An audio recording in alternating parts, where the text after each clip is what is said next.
જય કિસાન, જય જવાન, જય કિસાન, જય જગતનાથ। ઇકોઝોન હટાવો, ગામડા બસાવો। મિત્રો, આ વિડીયો પૂરેપૂરો જોઈજો અને શેર કરજો અને સારું લાગે તો મારી ચેનલને સબસ્ક્રાઈબ કરજો। મિત્રો, આ એક અમારે મોટી ખોડિયાર ગામ તાલુકો મેંદરડાના સરપંચનો વિડીયો છે। જુઓ ઇકોઝોનની સામે તે શું કહી રહ્યા છે। ખરેખર ધન્યવાદ છે આવા સરપંચને। ખરેખર આ સરપંચની મહાનતાને અમે બિરદાવીએ છીએ। હવે આવા સરપંચોના આવા વિડીયો ગામડે ગામડે તમને જોવા મળશે। ઇકોઝોન વિરુદ્ધ જંગી લડત ચાલુ થઈ ચૂકી છે।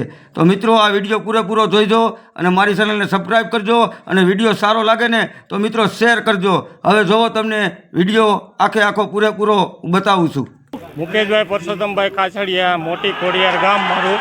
જે ઇકોઝોન આ કાયદો કાઢો આવ્યો છે એને અમારા ખેડૂતને સખતમાં સખત વિરોધ છે અને જે આ ઇકોઝોન બધાય માટે હરખો હોય છે તો જ અમે માન્ય કરશું। નકર ફોરેસ્ટ હારે અને ખેડૂત વતી તરીકે બધાય ખેડૂત એની જંગલ ફોરેસ્ટ હારે માથાકૂટ થાય અને કાયમી ઘર્ષણ રહે અને આનો અંત ક્યારે આવશે એનું કંઈ નક્કી જ નહીં થાય। એવી રીતનું ઉગ્ર આંદોલન કરવામાં આવશે ખેડૂત વતી। સરપંચ, ખાસ કરીને જે રિસોર્ટ આવેલા છે એની હવે કઈ રીતની કાર્યવાહી? રિસોર્ટ જે મોટા મોટા માથાના આવ્યા છે એ તો મને કાંઈ ખ્યાલ નથી, પણ જે કાંઈ ખેડૂતને જે લાગુ પડશે એ જ મોટા રિસોર્ટને લાગુ પડવા જોઈએ। કાયદો બધા માટે એક સમાન હોવો જરૂરી છે। સરકાર એની હવે કાર્યવાહી નહીં કરે તો સરકાર એની આ કાર્યવાહી નહીં કરે તો અમે ખેડૂત જાતે થઈને અને અમારે કદાચ આત્મવિલોપન કે અમારે માથાકૂટ કે જે બાબતની જે કરવી પડશે એ અમે કરવા તૈયાર છીએ। ખેડૂત અમે તમામે તમામ।